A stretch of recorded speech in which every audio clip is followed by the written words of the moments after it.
इस वक्त की एक बड़ी खबर डुमरी से आ रही है और डुमरी विधानसभा में भारी बवाल मचा हुआ है। 7 स्थानों पर मजिस्ट्रेट के साथ पुलिस वालों की तैनाती की गई है और बताया जा रहा कि डुमरी विधानसभा क्षेत्र के 7 जगहों पर भारी संख्या में मजिस्ट्रेट के साथ पुलिस वालों को, पुलिस फोर्स को तैनात कर दिया गया है और ये सारा बवंडर सुखलाल महतो की मौत के बाद मचा है।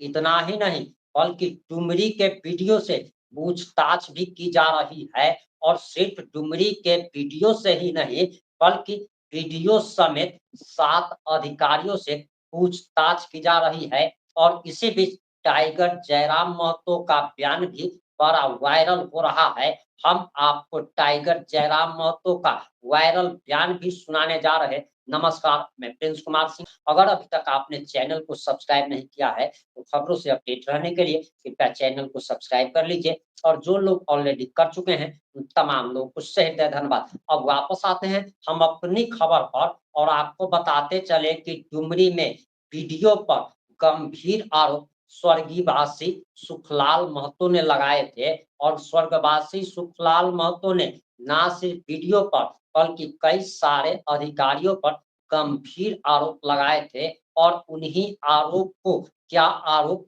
वो सही है इसके लिए जांच जारी है, पूछताछ लगातार जारी है और पूरे डुमरी विधानसभा क्षेत्र में यानी कि टाइगर जयराम महतो के डुमरी में भारी बवाल मचा हुआ है और बताया जा रहा कि हजारों की संख्या में पुलिस बल की तैनाती की गई है। अब जरा आप टाइगर जयराम महतो का ये बयान सुनिए, लेकिन उससे पहले आप कमेंट करके जरा बताइए और जरूर बताइए कि आखिर सुखलाल महतो के जो आरोपी हैं, जिन पर गंभीर आरोप लगाकर सुखलाल महतो इस दुनिया को छोड़कर चले गए, उस वीडियो पर क्या कार्रवाई होनी चाहिए। और हम तो कहते हैं कि सुखलाल महतो के परिजनों को, हेमंत सोरेन सरकार को तत्काल प्रभाव से 1 करोड़ रुपए का मुआवजा, इसके साथ ही साथ उनके किसी एक परिजन को सरकारी नौकरी तत्क्षण दिया जाना चाहिए। अब आप जरा टाइगर जयराम महतो का ये बयान सिस्टम की लापरवाही है और बिल्कुल संवेदनहीनता भी है। विशेषकर वीडियो महोदया जो वहाँ की है उनकी संवेदनहीनता है। अगर उनके परिवार के लोग होते हैं तो क्या वो इसी प्रकार की संवेदनहीनता होती? नहीं होती। संवेदना होती, भावना होती। जबकि उनको मालूम था कि ये शख्स पत्र लिख चुके हैं, उनको मालूम था कि वे प्रखंड परिसर प्रयास करेंगे तो सबसे पहला काम जो प्रखंड विकास पदाधिकारी है उनको तो सबसे पहले स्थानीय थाना प्रभारी को सूचना देना चाहिए था या फिर अपने 2 स्टाफ को वहां पर डिप्यूट करना चाहिए था कि यदि सुखलाल महतो आते हैं तो उनको आप अपने कस्टडी में ले लीजिएगा ताकि वो कोई ऐसी घटना ना करे। चूंकि निसंदेह आत्महत्या करना भी एक अपराध है तो उनको उस अपराध से रोकने के लिए पुलिस थी। आप प्रखंड विकास पदाधिकारी हैं, आप पुलिस को सूचना देते, आपके कुछ ही कदम में वहाँ थाना है, आप थाना प्रभारी को सूचना देते कि आप इनको कस्टडी में ले लें। यानी आप बिल्कुल वहाँ उन्होंने गैर जिम्मेदाराना हरकत किया। उन्होंने बिल्कुल अपना जो उनका मानवता था वो मानवता उनका कहीं नहीं दिखा। अगर वो मानवता जरा सा भी दिखाती तो आज ये स्थिति उनकी नहीं होती।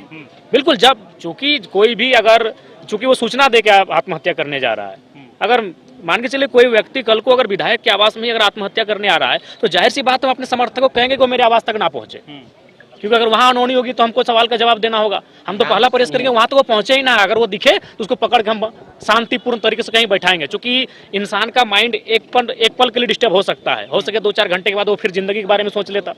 उसको कुछ देर अगर हम पकड़ के बैठा लेते तो बिल्कुल ये चीजें वहां नहीं दिखी।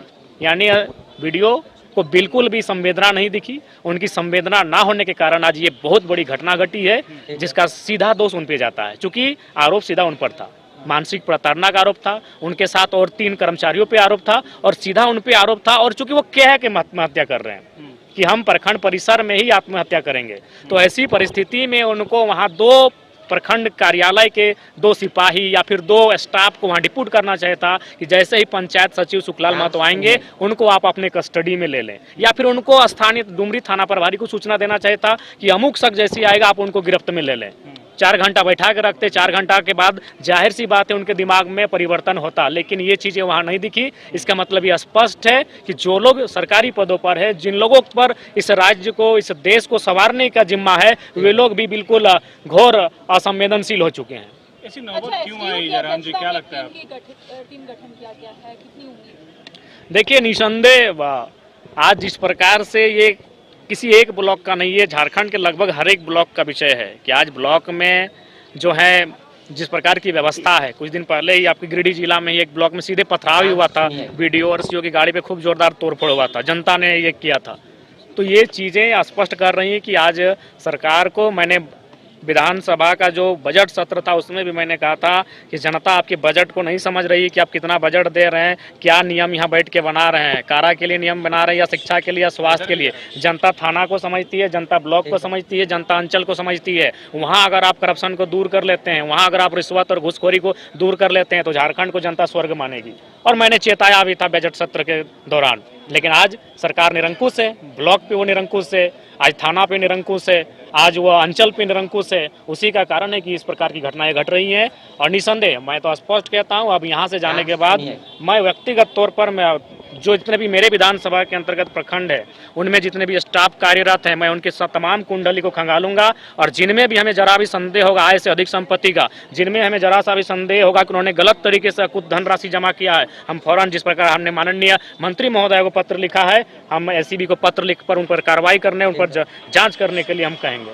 जयराम जी, कौन सा मामला को लेकर उन्हें प्रताड़ित किया जाता है? देखिए, जहाँ तक हमने थोड़ा सा, चूंकि हम भी आउट ऑफ स्टेट थे और हम सुबह सुबह ही आए हैं, तो जब हम आके जांच पड़ताल किए, मैंने जानने का प्रयास किया कि क्या मसला है, तो सामने आया, चूंकि वह पंचायत सचिव हैं, तो जो अबुआ आवास है, इंदिरा आवास है, प्रधानमंत्री आवास है, उन पर वो देख रेख करते हैं। तो बगल के जो रोजगार सेवक हैं और उस जो जिस पंचायत में थे वहाँ के जो मुखिया हैं पति, उनका शायद कोई संबंध था, वो दबाव बना रहे थे किसी मतलब ऐसे व्यक्ति को आवास देने के लिए जिनका शायद अच्छा खासा 4 या 6 कमरा है।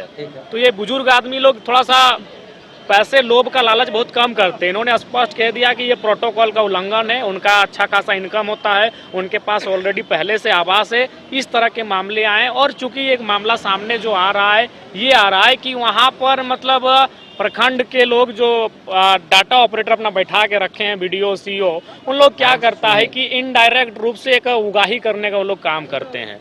तो उसमें इनको शायद प्रेशर बनाया जा रहा था, जैसा हमें सूचना मिली है। उसके बाद हमने तो स्पष्ट भाई जांच करने के लिए विभागीय मंत्री से बात किया है, उनसे टेलीफोनिक भी बात हुई है, उनसे निसंदेह अब देखते हैं, दूध का दूध और पानी का पानी होगा। लेकिन आज कम से कम इस लोकतांत्रिक मूल्यों को अगर बचा के रखना है तो कम से कम थाना, ब्लॉक, इन पर आम जनता की आस्था बनी रहे, उसके लिए अगर ब्लॉक परिसर में इतनी बड़ी घटना घटी है तो उस पर त्वरित कार्रवाई करनी चाहिए, जांच करनी चाहिए और एक निष्कर्ष पे आना चाहिए। मुख्यमंत्री को भी पत्र लिखेंगे आप? नहीं, देखेंगे, जब इनसे नहीं होगा तो निसंदेह लिखेंगे। चूंकि ये ब्लॉक का मामला है, ब्लॉक ग्रामीण विकास का मामला है, तो मैंने ग्रामीण विकास विभाग की जो मंत्री हैं हमारी दीदी दीपेश सिंह पांडे जी को, उन्होंने मैंने रात के लगभग 2:30 से 3 बजे के बीच पत्र लिखा है। मैंने रास्ते में ही पत्र को लिखा है।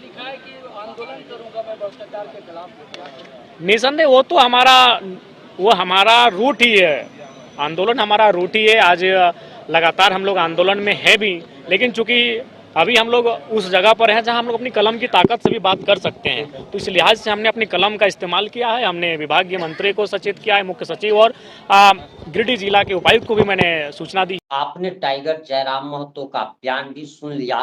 उन्होंने रिम्स में ये बयान दिया था। उस समय तक बताया जा रहा है कि अब तक और उस समय तक सरकार का कोई भी अधिकारी उनसे मिलने तक नहीं पहुंचा था। लेकिन इसी बीच बड़ी खबर आ जाती है कि डुमरी में भारी बवाल मचा हुआ है। हजारों पुलिस फोर्स की तैनाती की गई है।